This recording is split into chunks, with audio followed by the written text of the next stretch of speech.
خوشگوار زندگی، اچھی زندگی، بہترین زندگی، یا دوسرے الفاظ میں وہ زندگی جس کے اندر دکھ، پریشانیاں، تکلیفیں، اور انسان جو ہے جس کو ہم کہیں گے وہ ساری چیزیں جو اس کے اطمینان کے خلاف ہوتی ہے، اس سے بچ کر زندگی کیسے گزارے. مطلب ایک خوشگوار، اچھی، بہترین دنیا کی زندگی گزارنے کا کیا اصول اور فارمولہ ہے. یہ بات میں اس لیے بھی آپ کے سامنے رکھ رہا ہوں کہ ایک بات یا ایک چیز جو کچھ لوگوں نے امت مسلمہ میں مشہور کر دی ہے، اور وہ بات یہ ہے کہ اگر دین پر آپ چلو گے تو ایک بدحالی زندگی گزارو گے، دین پہ اگر چلو گے تو ایک پریشان کن زندگی آپ کی ہونے والی طے ہے. مطلب یہ بائی ڈیفالٹ ہے، ویسے ہی ہونے والا ہے. مطلب اگر آپ دیندار ہے تو آپ کو تکلیف آنا ہے، مصیبت آنا ہے، بیماری آنا ہے، دکھ آنا ہے، تکلیف، جیل جانا ہے، پڑوسی آپ کو برے ملنے والے ہیں، اور آپ بے امنی میں زندگی گزاریں گے. نہیں، آپ کے ساتھ ہوں گے، اس لیے کہ آپ نے بولا نا آپ دین پہ چل رہے ہیں. تو کیا واقعے میں ایسا ہوتا ہے کہ دین پہ چلنے سے صرف اور صرف آزمائشیں، دکھ، تکلیفیں، پریشانیاں یہ آتی ہیں؟ جبکہ ہم دیکھتے ہیں کہ ایسا ہوا، دکھ، پریشانیاں، تکلیفیں آئی، لیکن ایمان لانے کے بعد وہ ابتدائی دور میں ہوا.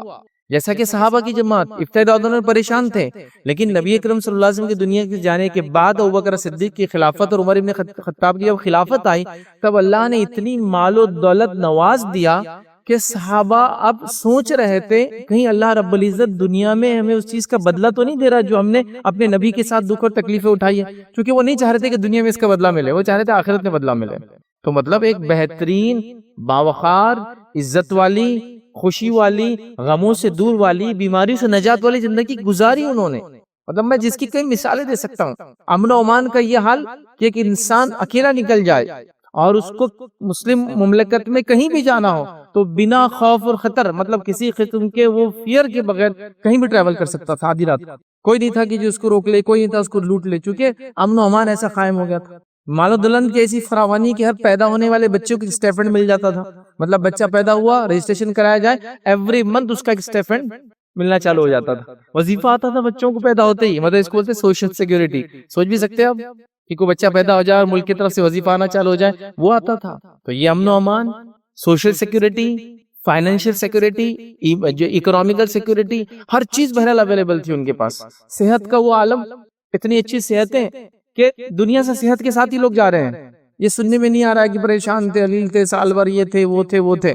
بس صحت کے ساتھ ہی تھے، عمر ہو گئی تھی، اب چلے گئے. صحت بھی دی اللہ نے، امن و امان بھی دی اللہ نے، مال و دولت بھی دی اللہ نے، عزت اور وقار.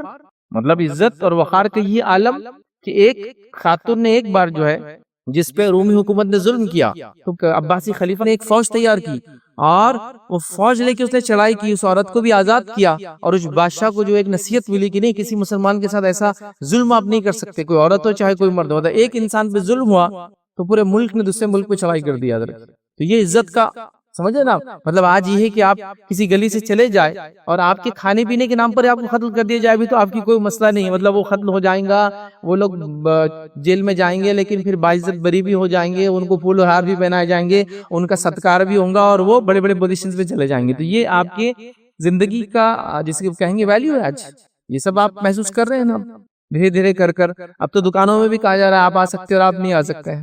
تو بہرحال یہ حالات ہے.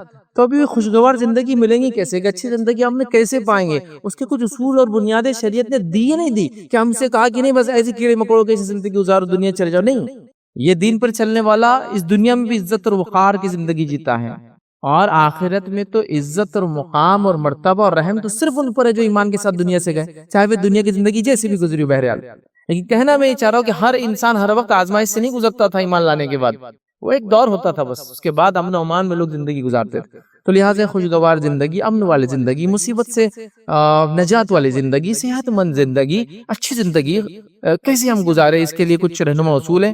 میں کوشش کروں آنے والے جمعہ میں آج کا جمعہ ملا کر کچھ رہنما اصول 10 سے 15 کے بیچ بہرحال جو بھی رہیں گے وہ اصول رکھنے کی کوشش کروں، تاکہ ان اصولوں سے ہم دیکھیں کہ ایک اچھی زندگی دنیا کی میں اور آپ کیسے حاصل کر سکتے ہیں. شروعاتی ایک دو نکات جو ہے اس کی اہمیت کے اعتبار سے، باقی نکات آگے پیچھے بہرحال اس کو آپ آگے پیچھے کر سکتے ہیں. تو پہلا نقطہ جس نقطے کی وجہ سے ہم ایک اچھی زندگی گزار سکتے ہیں، یاد رکھیے وہ نقطہ یاد رکھیے. اس کو لینے سے پہلے یہ بتا دوں کہ دنیا میں اور آپ جو بھی کرتے ہیں، آپ اور میں جو کر رہے ہیں، یا کوئی نان مسلم اور مسلم جو بھی کر رہے ہیں، چور اچکے ڈاکو شریف لوگ جو بھی کر رہے ہیں، سب کچھ جو کوئی کر رہا ہے اس کا مقصد ہے اچھی زندگی گزارنا.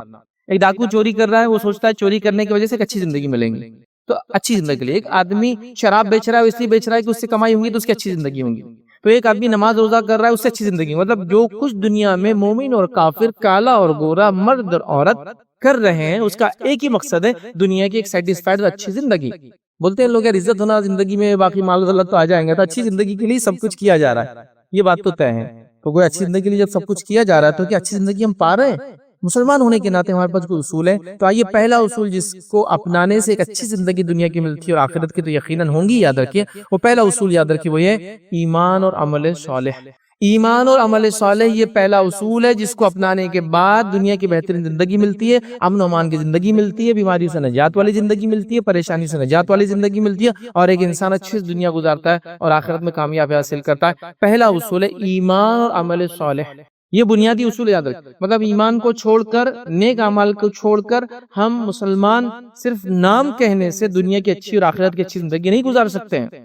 ہمیں ایمان کے ساتھ نیک عمل کرنا ہوں گے جیسے کہ نبی اکرم صلی اللہ علیہ وسلم نے بتایا. مطلب ایمان ویسے جیسے آپ صلی اللہ علیہ وسلم نے بتایا، عمل صالح وہ جو نبی اکرم صلی اللہ علیہ وسلم نے بتایا. چونکہ ہم ایمان کا بھی دعویٰ کر رہے ہیں، عمل صالح کا بھی دعویٰ کر رہے ہیں. ایمان بھی اپنا من مانا، عمل صالح بھی اپنے من مانے. مطلب ایمان بھی اپنے بنا لیا کہ یہ کرے تو ایمان ہے، یہ کرے تو ایمان والا نہیں ہے. اور نیک عمل کی ہماری اپنی فہرست ہے جس کے اندر اکثر وہ چیزیں جو بدعت اور خرافات جس کو ہم نیکی اور اچھائی سمجھ کے کر رہے ہیں. تو لہٰذا ایمان اور عمل صالح یہ پہلا اصول ہے دنیا میں اچھی زندگی کا، اور سب سے اہم اصول ہے، اس لیے سب سے پہلے رکھ رہا ہوں اس کو. اگر ایمان نہیں اور عمل صالح نہیں ہے تو دنیا کی اچھی زندگی کوئی آدمی نہیں گزار سکتا. یاد رکھیے اللہ رب العزت، یاد رکھیے جب انسان 40 سال کی عمر گزار چکا ہوتا ہے دنیا میں، چاہے وہ کوئی بھی انسان ہو، اسے مومن اور غیر مسلم کا مطلب غیر مومن کا فرق نہیں، اللہ تعالیٰ اس کو اپنی نشانیاں دکھا دیتا ہے کہ وہ حق ہے. وہ اس کا اپنا طریقہ ہے، وہ اس کی اپنی دلیل ہے، وہ لوگوں پر ثابت کریں گے روز قیامت. ہم کو نہیں معلوم کیسے، لیکن اللہ ثابت کر دیتا ہے کہ اسلام حق ہے، ایمان ضروری ہے. وہ اللہ کا کام ہے. تو اس عمر میں آنے تک جو ایک میچورٹی کی عمر ہوتی ہے، اللہ لوگوں کو بتا دیتا ہے حقیقت کیا ہے.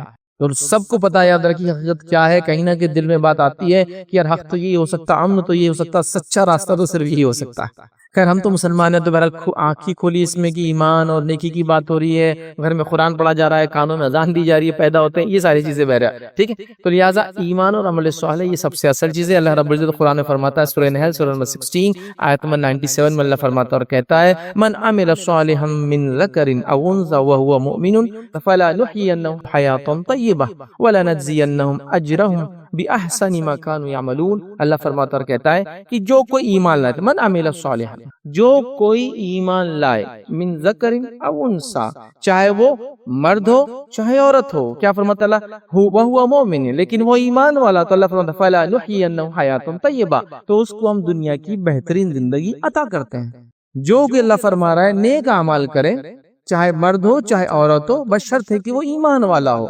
مطلب ایمان کے بعد ہی نیکی اور نیک عمل قبول ہوتے ہیں، بشرط ہے کہ ایمان والا ہو. تو ہم اس کو بہترین دنیا کی زندگی عطا کرتے ہیں. پھر اللہ نے فرمایا وَلَنَجْزِيَنَّهُمْ أَجْرَهُمْ بِأَحْسَنِ مَا كَانُوا يَعْمَلُونَ، اور پھر فرمایا زندگی عطا کرتے ہیں اور ان کے نیک اعمال کا بہترین بدلہ ضرور بھی ضرور دیں گے. یہاں دوسری بار جو بدلہ دینے کی بات ہو رہی ہے آخرت کا بدلہ ہے. تو دنیا کی بہترین زندگی دیں گے اور نیکی کا بہترین اجر دیں گے قیامت کے دن.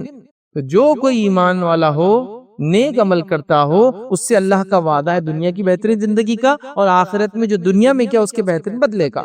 تو یہ پہلا اصول ہے، یاد رکھیں. تو ہمیں ایمان لانا جیسا اس کا حق یاد رکھیے. وہ کیسا ہے؟ الحمدللہ ہم پچھلے کئی جمعہ میں شرک کے تعلق سے اور جو ایمان کے خلاف چیزیں جاتی ہیں، مرتد کے تعلق سے کئی باتیں ہم نے الحمدللہ دیکھی تھی کہ وہ لوگ جو ہمیشہ جہنم میں جلیں گے، وہ لوگ جن کے اعمال برباد ہو جاتے ہیں، شرک کی حقیقت کیا ہے، توحید کیا ہے، وہ سب دیکھ چکے ہیں. تو لہٰذا ایمان لانا جیسا اس کا حق ہے، یہ پہلا اصول ہے. اور اس کے بعد ایک ہی آیت میں کہا کہ نیک عمل کرے ایمان کے ساتھ، تو مرد ہو چاہے عورت ہو، اللہ اس میں تمیز نہیں کرتا ہے. تو وہ دنیا کی اچھی زندگی پائیں گا، آخرت کی اچھی زندگی پائیں گا. اب بتائیے میں اور آپ کیا دنیا کی اچھی زندگی پا رہے ہیں؟ تو کہیں نہ کہیں اس پہلے نقطے پہ ہم کو غور کرنا ہوگا. کہیں ایمان میں تو کوئی مسئلہ نہیں ہے، کہیں ایمان کی خلاف ورزی تو ہم نہیں کر رہے ہیں، کہ ایسا تو نہیں ایمان کا دعویٰ تو کرے لیکن عمل صالح میں کوئی کمزوری آ گئی. نیکیاں جو کرنا چاہیے تھا ایمان کے بعد، جیسا کہ ایمان لانے کے بعد نماز، روزہ، زکوٰۃ، حج، اچھائی کو حکم دینا، برائی سے روکنا، حلال کھانا، حرام سے بچنا، اور ایک فہرست لمبی چلتے رہتی ہے، لوگوں کے اچھے سلوک سے پیش آنا، پڑوس سے اچھا سلوک کرنا، والدین کی خدمت کرنا، رشتہ داروں کا حق ادا کرنا، مسکینوں کا، یہ سب چیزیں آتی ہیں. تو ہم اگر ایمان لا رہے ہیں تو نیک اعمال کی طرف ہم بڑھیں، اور اگر ایمان میں درست کی نہیں ہے تو ایمان کو جاننے کی ہم کوشش کریں، جس کے تعلق سے الحمدللہ کئی کتابیں موجود ہیں جس کے اندر ایمان کیا ہوتا ہے، ایمان کی کتنی شاخیں ہیں، ایمان کی افضل اور مفضول شاخیں کیا ہے، اس کو کیسے سمجھا جائے گا، یہ سب چیزیں موجود ہیں. یاد رکھیں. تو اگر دنیا کی اچھی زندگی میں اور آپ چاہ رہے ہیں یاد رکھیں تو یہ پوائنٹ سب سے پہلا یاد رکھیں. تھوڑا غور کریں، آپ تھوڑا غور کریں کہ ہم لوگ ایمان لانے کا دعویٰ کرتے ہیں تو ایمان کچھ چیزوں سے اظہار ہوتا ہے. یاد رکھیں کچھ چیزوں سے دکھتا بھی. یاد رکھیں ہر چیز سے نہیں دیکھ سکتے لیکن کچھ چیزوں سے دکھتا بھی. یاد رکھیں جیسے مثال کے طور پہ ایک آدمی ایمان کی بات کرے تو ظاہر سی بات ہے دوسری چیز ہے کہ لوگ اس کو نمازی پائے. دیکھتے ہیں. اب آپ ایک مثال لے لیجیے، جمعہ کا دن ہے، جمعہ کے دن ہر تقریباً اب لاک ڈاؤن کے بعد سے تو ہر مسجد میں جمعہ ہو رہا ہے. تو لاک ڈاؤن میں کیا ہوگا، جو مسجد میں جمعہ نہیں بھی ہوتا تھا کیونکہ اب جانے کا مسئلہ تھا تو لوگوں نے وہیں محلے کی مسجدوں میں سے شروع کر دیا. ہر جگہ جمعہ ہوتا ہے، ہر مسجد جمعہ میں فل ہے. فل کیا اوور فلو ہے، اوور فلو جاری نا، سڑکوں پہ پڑھ لے رہے ہیں، چھتوں پہ پڑھ لے رہے ہیں، ادھر پڑھ لے رہے ہیں، ادھر پڑھ لے رہے ہیں. ایکسٹینشن ہو جا رہا ہے، مطلب اس دن کے تک مطلب اتنی مسلمان آبادی ہے، اتنی پاپولیشن ہے کہ مسجد اگر سب پڑھے جمعہ تو نہیں پڑتی ہے. اور اگر آپ کو پیک دیکھنا ہے نماز کا، پیک جو سب سے زیادہ لوگ پڑھتے تو میرے اعتبار سے میرا غلط بھی ہو سکتا ہے، وہ ہے جمعہ جو رمضان کا آخری جمعہ ہوتا ہے، سب سے زیادہ لوگ اس میں نماز پڑھتے ہیں. پیک ہے وہ. اتنے مسلمان تو کم از کم ہے لیکن اس دن بھی پورے لوگ نہیں پڑھتے ہیں، یہ بات میں دعوے سے کہہ سکتا ہوں. تو پیک ہے، تو اتنے مسلمان تو موجود ہے. اس کا مطلب تو اگر ایمان کا دعویٰ کرے تو پھر عمل صالح غائب ہے نا. دوسری چیز کیا آ جاتی ہے ایمان کے بعد؟ نماز.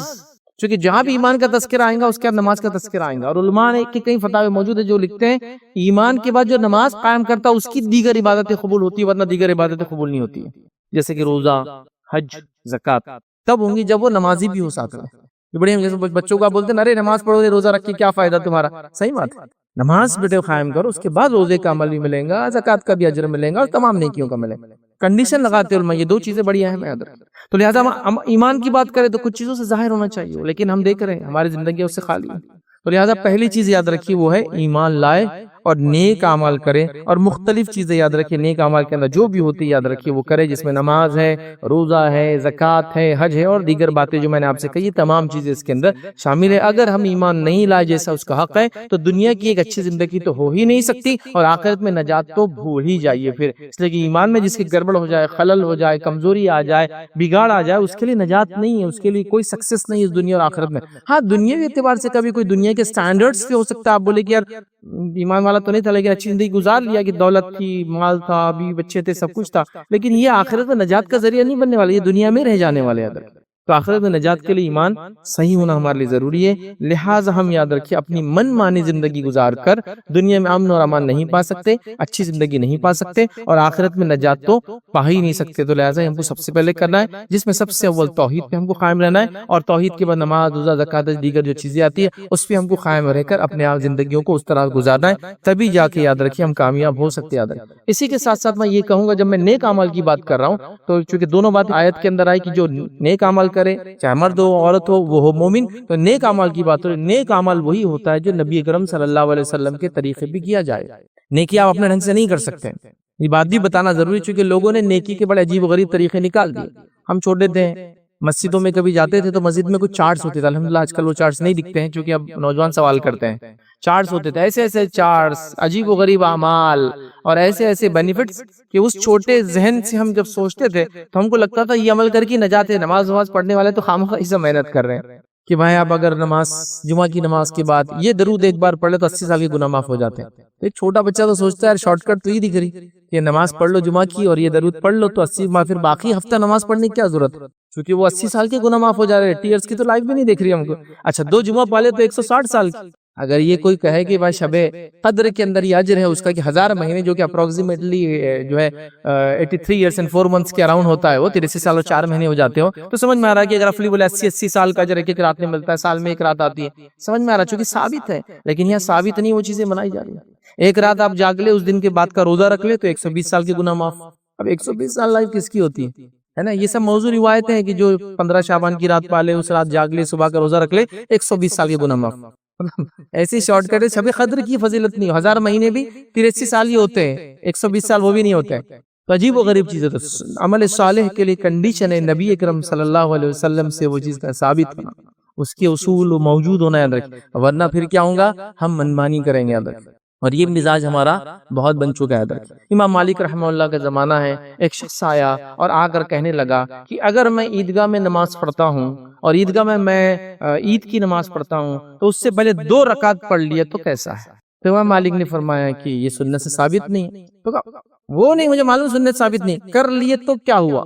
یہ بالکل ہمارے زمانے کا آدمی دکھتا ہے کہ کر لیے تو کیا ہوا سوال رہتا ہے، مطلب بھائی یہ رات ثابت نہیں، کر لیے تو مطلب ہر بار وہ کر لیے تو رہتا، کر لیے تو کیا، نمازی تو ہے، وہ بھی 2 رکعت پڑھنا چاہتا تھا۔ عیدگاہ میں اللہ کے رسول صلی اللہ علیہ وسلم نماز نہیں پڑھتے، ہاں کوئی شخص عید کی نماز کے لیے مسجد میں آئے اور مسجد میں تحیۃ المسجد پڑھنا چاہے تو ایک الگ مسئلہ ہے، کیونکہ عید کی نماز اگر مسجد میں ہو رہی ہے تو، لیکن آپ صلی اللہ علیہ وسلم زمانے میں وہ میدان میں اور کھلے علاقوں میں ہی ہوتی تھی، تو وہاں آپ نے کبھی نہیں پڑھی، ٹھیک ہے؟ تو لہٰذا یہ سوال کر رہا ہے کر لیے تو کیا ہوا؟ تو امام مالک رحمہ اللہ نے بڑا پیارا جواب دیا، قرآن کی ایک آیت پڑھ کے سنائی، وہ آیت میں آپ کے سامنے رکھتا ہوں، سورہ نور آیت نمبر 63 کا ایک پارٹ ہے، وہ پڑھ کے سنائی۔ انہوں نے کہا فَلْيَحْذَرِ الَّذِينَ يُخَالِفُونَ عَنْ أَمْرِهِ أَن تُصِيبَهُمْ فِتْنَةٌ أَوْ يُصِيبَهُمْ عَذَابٌ أَلِيمٌ۔ یہ آیت انہوں نے پڑھ کے سنائی جب اس نے یہ سوال کیا کر لیے تو کیا ہوا؟ ٹھیک ہے آپ سے نہیں کیا لیکن میں کر لوں تو انہوں نے یہ آیت پڑھی، حالانکہ نماز کا سوال تھا، اس کا ترجمہ ہے لہٰذا جو لوگ اس رسول کے حکم کی مخالفت کرتے ہیں، کیونکہ رسول نے وہ کام نہیں کیا، نماز پڑھی 2 رکعت عید سے پہلے، تو لہٰذا جو لوگ رسول اللہ صلی اللہ علیہ وسلم کی مخالفت، حکم کی مخالفت کرتے ہیں، انہیں اس بات سے ڈرنا چاہیے کہ کہیں وہ کسی مصیبت میں گرفتار نہ ہو جائے اور کہیں ان کو کوئی دردناک عذاب آ کر نہ پکڑ لے۔ جو اس نبی کی مخالفت کریں گا کوئی مصیبت نہ آ جائے یا کوئی دردناک عذاب نہ آ جائے، انہیں ڈرنا چاہیے۔ تو امام مالک نے آیت پڑھ کے اس کو سنا دی، اس کی عقل ٹھکانے آگے وہ چلا گیا۔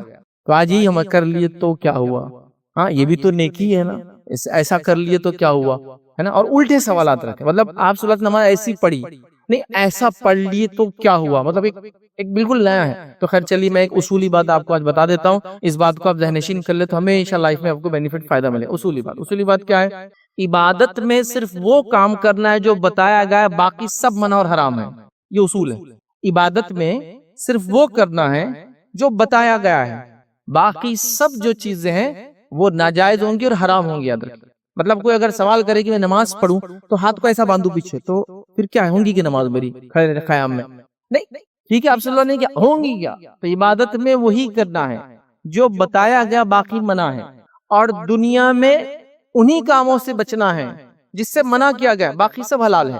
مطلب شریعت میں عبادت میں جو چیز بتائی گئی وہی کرنا ہے، باقی حرام ہے، اور دنیا کے معاملات میں جن چیز سے منع کیا ان سے رکنا ہے، باقی سب حلال ہے۔ جیسے کہ کمائی میں کیا چیز حرام ہے؟ سود، باقی سب حلال ہے۔ وضو کن چیزوں سے ٹوٹتا؟ اتنی چیزیں، باقی سب سے وضو نہیں ٹوٹتا۔ تو شریعت نے وہ نہیں بتایا کہ جام کھانے سے وضو نہیں ٹوٹتا، آم کھانے سے وضو نہیں ٹوٹتا، دودھ پی لے تو وضو نہیں ٹوٹتا، پیدل چلے تو وضو نہیں ٹوٹتا، ضرورت نہیں، کن سے ٹوٹتا بتا دیا، سمپل۔ تو دنیا کے معاملات اور دین کے معاملات، دین میں جو بتایا گیا وہ کرنا ہے، اور دنیا میں جس سے روکا گیا اس سے رکنا ہے، باقی دنیا میں سب حلال اور باقی ہے سب حرام۔ تو یہ اصولی بات۔ تو اب آپ رات کو جاگ کر عبادت کر رہے ہیں، بتایا گیا ہے کہ نہیں؟ دنیا میں صرف جو چیز سے منع کیا گیا، جیسا کہ جو بھی چیزیں، میں نے کمائی کے اندر سود کی بات کر لی، بات چیت کے اندر جھوٹ نہ بولے، دھوکہ نہ دے، باقی سب حلال ہے، پھر باقی سب باتیں حلال ہوں گی آپ کی۔ تو یہ اصولی بات ہے۔ اب یہ اصول کو چھوڑ کے ہمارا کر لیے تو کیا ہوا؟ تو نبی اکرم صلی اللہ علیہ وسلم کے طریقے پہ جو عمل کریں گے وہی نیک عمل کہلائیں گے، تو لہٰذا ہمیں ایسے دوسرے تمام کاموں سے بچنا ہے۔ آئیے دوسری چیز یاد رکھیں، جو اصولی بات ہوں گی دنیا کی بہترین زندگی کے لیے، وہ ہے نماز۔ یہ اہمیت کے اعتبار سے دوسرا پوائنٹ ہے، اور یہ واقع میں اہمیت کے اعتبار سے سیکنڈ ہے، چونکہ ایمان کے بعد سب سے اصل چیز ہے نماز۔ نماز کی کیا اہمیت ہے میں سمجھتا ہوں بتانے کی کہ مجھے ضرورت نہیں ہے، نبی اکرم صلی اللہ علیہ وسلم کا زمانہ ہے، کوئی شخص ایمان لاتا ہے، ایمان لاتی آپ صلی اللہ علیہ وسلم کیا کرواتے اس کو؟ ایمان لاتے دوسرا کام سب سے پہلے اس کو نماز پڑھواتے ہیں۔ کچھ روایتوں میں نماز سے پہلے کچھ اعمال ہے، کسی سے کہا غسل کر کے آ جا، کسی سے کہا دور جہالت کے بال نکال کے آ جا، مطلب زیر ناف کے بال وغیرہ نکال لے، تو وہ جاتا تھا زیر ناف کے بال نکالتا تھا، جو ایکسٹرا وہ لوگ زمانے میں شاید بال نہیں کاٹتے تھے، جو وہ کرتا تھا غسل لیتا تھا، آ جاتا تھا، نماز پڑھ لیتا تھا۔ لیکن نماز پڑھوائے تو وہ ایک انسان اسلام قبول کرتا ہے، تو قبول کرتے ہیں نماز آگے، اس کے بعد اس کو کوئی چانس نہیں گیا کہ ٹھیک ہے اب جاؤ 8 مہینے 9 مہینے 10 مہینے 11 مہینے 1 سال 2 سال کی نماز سیکھو، کوشش کرو، پھر آگے تو پھر پڑھنا چاہیے، نہیں، ایمان قبول کرتے اس کو نماز پڑھوائی جا رہی ہے، بالکل سیکنڈ نمبر۔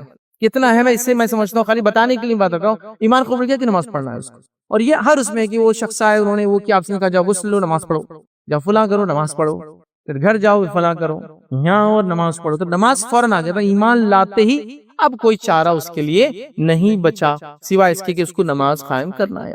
ابھی کتنی افسوس کی بات ہے، دنیا کی بہترین زندگی، بیماریوں سے نجات ہم چاہتے ہیں، پریشانیوں اور دکھوں سے نجات چاہتے ہیں، فائنینشیل برڈنز جس کو کہیں گے ہم، مالی جو ہمارے پہ بوجھ ہو چکا ہے اس سے ہم نجات چاہتے ہیں، اور رب کے سامنے ہم سجدہ ریز نہیں ہوتے ہیں، نماز قائم نہیں کرتے۔ دوسرا اصول ہے دنیا کی اچھی زندگی پانے کا، چونکہ جن لوگوں نے اس اصول کو اپنایا تھا اپنی زندگی میں، یاد رکھیں جو اللہ کے سامنے جھکے تھے، دنیا ان کے سامنے جھکی ہے، یہ تاریخ اس کی گواہ ہے۔ جو رب کے سامنے جھکے، دنیا ان کے سامنے جھکنے سے مراد یہ نہیں کہ سجدہ کی، جھکنے سے مراد یہ کہ ان کی ماننا پڑی دنیا کو۔ اب ہم رب کے سامنے نہیں جھک کر پھر جہاں جہاں بھی جس کو منانا چاہیں گے وہ چاہے تو مانے چاہے تو نہ مانے، ذلیل تو ہر جگہ ہونا ہے، لیکن رب کے سامنے جھکنے والوں کا معاملہ ایسا ہوتا ہے، یاد رکھیے کہ وہ دنیا ان کے سامنے جھکتی ہے، یاد رکھیے۔ تو یہ بڑی اہم بات ہے، لہٰذا ہم نماز قائم کریں۔ صحیح مسلم کی روایت ہے، نبی کریم صلی اللہ علیہ وسلم فرماتے اور کہتے ہیں نماز کی اہمیت اس سے پتہ چل گیا، فرماتے بندہ اپنے رب کے سب سے زیادہ قریب اس وقت ہوتا ہے جب وہ سجدے کی حالت میں ہوتا ہے، لہٰذا تم سجدے کی حالت میں زیادہ دعا کیا کرو۔ مطلب رب سے سب سے قریب ہونے کا طریقہ کیا ہے؟ نماز، اور نماز میں سجدے میں سب سے قریب ہوتا ہے، تو یہ بتانا چاہ رہے سب سے قریب، تو مطلب اللہ سے قربت حاصل کرنے کا طریقہ بھی نماز کے ایک رکن کے اندر ہے، سجدہ، لہٰذا اس میں دعا کرو۔ اس کا معنی یہ نہیں جو ہمارے پاس عام طور سے میں نے دیکھا لوگ نماز پڑھتے ہیں، نماز پڑھنے کے بعد ایک سجدہ کرتے ہیں اور ہاتھ یوں رکھ کے سجدہ کرتے ہیں، سجدہ ایسا کرتے ہیں نا، ہاتھ رکھے ہیں تو ہاتھ یوں رکھ کے کرتے ہیں، تو وہ بولتے ہیں دعا کا سجدہ ہے۔ دیکھا آپ نے لوگ سجدہ کرتے ہیں، یہ معنی نہیں اسے، نماز کے اندر جو سجدہ ہے اس میں دعا کیجیے۔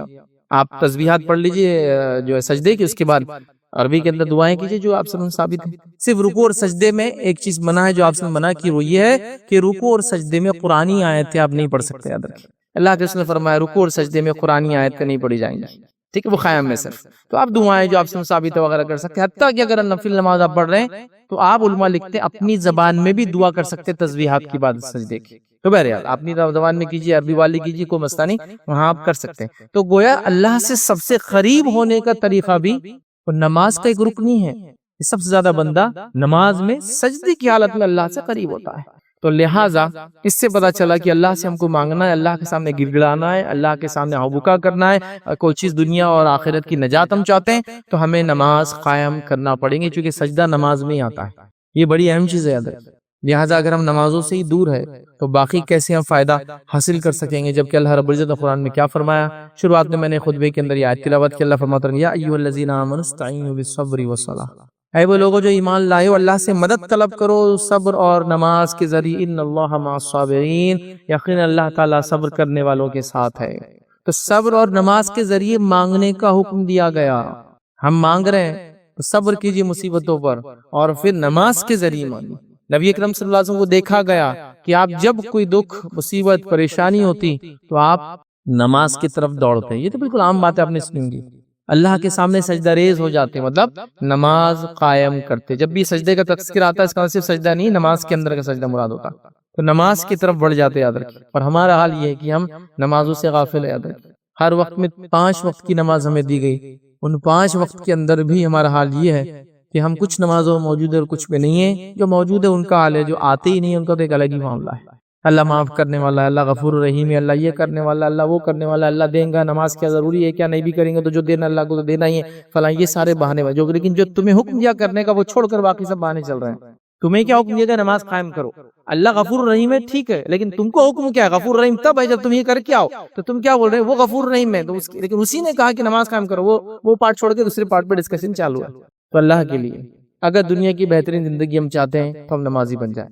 خالی ایک میری بات کو سنیے، ایک مثال کے طور پر سمجھنے کے لیے، خالی ایسا سمجھیے کہ ایک قوم ہے وہ جاگتی ہے یا سو رہی ہے، دیکھو جاگتی سو رہی بول تو بستر پہ سونے والی سلیپ وہ نہیں بول رہا ہوں میں، قوم باشعور ہے، قوم سمجھدار ہے، قوم دنیا کو جانتی ہے، یہ قوم کو الو نہیں بنایا جا سکتا ہے نا، جاگ رہی اس سینس میں، تو قوم جاگ رہی ہے اور سو رہی ہے، اس کا پیمانہ اگر خالی آپ کو لگانا ہے تو آپ اندازہ لگائیے، ایک سوچی خالی کہ ایک ایسی بستی اور ایسا علاقہ جہاں سارے مسلمان نماز پڑھتے ہیں، ہر وقت کی نماز پڑھتے ہیں، قوموں پہ کیا تصور رہیں گا ایسی قوم کا جو آدھی رات کو بھی جو ہے مسجد کی طرف جا رہی ہے، دن میں مسجد کی طرف جاتی ہے، رات ہونے پر بھی مسجد کی طرف جاتی ہے، یہ قوم کے بارے میں وہ سونے والی قوم تصور بھی کر سکتے ہیں کبھی؟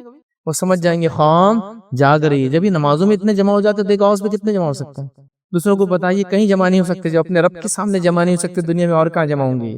چونکہ دنیا میں بہت ساری چیزیں منوانے کے لیے آپ کو اپنی تعداد، اپنے سر بھی جوڑنا پڑتے، چونکہ دنیا کے اکثریت علاقے کے اندر ابھی ڈیموکریسی چلتی ہے، ڈیموکریسی، جمہوریت کے اندر سر گنے جاتے ہیں، مطلب اگر ایک جگہ 100 لوگ ہیں، 100 سر گننے مطلب 100 سر ہے، اور کسی کہا کس کو چننا ہے، اور ایک طرف جو ہے 51 لوگوں نے ایک انسان کو چن لیا، اور ایک طرف 49 لوگ ہیں جو اس کو چننا نہیں چاہ رہے، تو وہ چن کے آ جائیں گا، حالانکہ 49 گھوڑے ہیں اور 51 گدھے ہیں، تو بھی وہ چن کے آ جائیں گا، حالانکہ ایک گھوڑے کے مقابلے میں 100 گدھے بھی برابر نہیں ہو سکتے، لیکن سروں کا ہے نا، کوانٹٹی کا معاملہ ہے، سر گنے جائیں گے تو سروں کے اعتبار سے تو وہ 51 گدھے جیت کے لا لیں گے اس کو جتا کر، سروں کا معاملہ ہے۔ تو آپ دیکھیے قوم فجر کے اندر جاتی ہے اور اسی حال میں جاتی ہے جمعہ بھر کے ہمارا، چونکہ تعداد اتنی ہے نا، تو اب قوموں کا، حکومتوں کا آپ کی طرف تصور کیسا ہوگا، مجھے صرف اتنا بتائیے، قوم سو رہی ہے یا قوم جاگ رہی ہے؟ آپ کے خلاف منصوبہ بند ہونے کے لیے ان کو آپ کے خلاف کوئی کام کرنے سے پہلے 100 بار سوچنا پڑے گا۔ 500 دیکھیں مسجد میں یوں جمع ہو جاتے ہیں، فجر میں جمع ہو جا رہے ہیں یار، عشاء میں جمع رہتے ہیں لوگ، آپ سمجھ رہے ہیں؟ تو اللہ نے جو عبادتوں کو آپ کو دیا ہے، اس کے اخروی کئی فائدوں کے ساتھ ساتھ میں کہہ رہا ہوں لا تعداد دنیاوی فائدے بھی اس کے اندر موجود ہے، لا تعداد دنیاوی فائدے بھی موجود ہے، بتانے کا بہرحال وقت نہیں۔ آئیے میں صرف آپ کو ایک نفل نماز کا فائدہ بتاتا ہوں کتنا ہوتا ہے، جو میں کہہ رہا ہوں نماز دوسرا نفل نماز، فرض تو سبحان اللہ زندگی بھر کی نفل بھی ایک فرض کی برابری نہیں کر سکتی، یاد رکھیے، فرض فرض ہی رہتا ہے ہمیشہ، یہ بات یاد رکھیے، ایسا پورے دنیا کی ایمان والے بھی مل جائے تو ایک نبی کے مقام کو نہیں پہنچ سکتے، نبی نبی ہی ہوتا ہے آخر، یہ ان کا مقام ہوتا ہے، ان کا ایمان اتنا بلند ہوتا ہے، اور ایسی شخصیات ہوتے ہیں کہ پورے ایمان والے بھی اکٹھے ہو جاتے، ایک نبی کی برابری نہیں ہو سکتے، تو ایک فرض نماز ایک فرض نمازی ہے، تو ایک نفل کا فائدہ دیکھیے، تو فرض کا تصور کیجئے، صرف سوچیے کیا ہوگا، سنیے نبی کریم صلی اللہ علیہ وسلم کی آفات مسند احمد کی روایت ہے، جامع ترمذی میں روایت ہے، اور بھی روایت بہت ساری کتب حدیث کے اندر آتی ہے، آپ فرماتے اور کہتے ہیں تم رات کا قیام ضرور کیا کرو، رات کی نماز قیام اللیل، قیام اللیل نفل نماز یا نفل عبادتوں میں سب سے افضل عبادت، مطلب عبادتوں میں جو نفل عبادتیں ہیں اس میں سب سے افضل عبادت بھی ایک نماز ہی ہے جو کہ ایک نفل نماز ہے، ٹھیک ہے؟ تو کیا فرما رہے ہیں، تم رات کا قیام ضرور کیا کرو، کیونکہ یہ تم سے پہلے صلحاء کی عادت تھی، پہلا فائدہ، تم سے پہلے صلحاء کی عادت تھی، ہم سے پہلے کہ نیک لوگوں کا ہی طریقہ تھا، ظاہر سی بات ہم تو نیک لوگوں کے طریقے پہ چلنا چاہتے ہیں نا، ہم تو ان کے فالوورز ہیں نیک لوگ، تو تم سے پہلے صلحاء کا طریقہ تھا، پہلا فائدہ، پھر فرمایا اور رات کا قیام اللہ سے قریب کرتا ہے، دوسرا فائدہ، تیسرا فرمایا اور گناہوں کو مٹاتا ہے، تیسرا فائدہ، پھر فرمایا برائیوں سے روکتا ہے، چوتھا فائدہ، اور پانچواں فائدہ کیا ہے معلوم آپ کو، جس سے سب پریشان ہیں وہ یہ، اور جسمانی بیماریوں کو دور کرتا ہے، 5 فائدے، ایک نفل عبادت کے 5 بینیفٹس، پہلا نیک لوگوں کا طریقہ، اور ہم نیک لوگوں کے طریقے پہ چلنا چاہتے جو ہم سے پہلے چلے، انبیاء اور جو ہے صدیقین شہداء اور صالحین کی ان کا طریقہ تھا، تو ہم اس پہ چلتے، پہلا فائدہ۔ دوسرا ہے رات قیام اللہ سے قریب کرتا ہے، مطلب ایک قوم کو اور ایک بندے کو اللہ سے قریب ہونا ہے تو رات کا قیام کرے، بڑا اسپیشل ٹائم ہے اور اللہ کو بہت پسند ہے، تو دوسرا فائدہ ہو گیا۔